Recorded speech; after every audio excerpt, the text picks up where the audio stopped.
Hello, I am Ulf Pape from Germany. You can do more like only massage with a massage chair.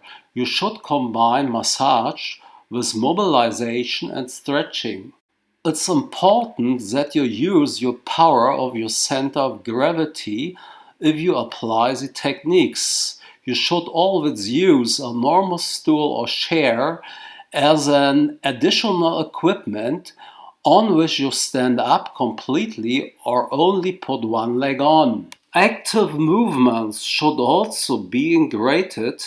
Here you can see a Thai technique in combination with the active movement of the patient to treat the cervical spine. The elbow acts on acupressure next the levator scapulae muscle insertion.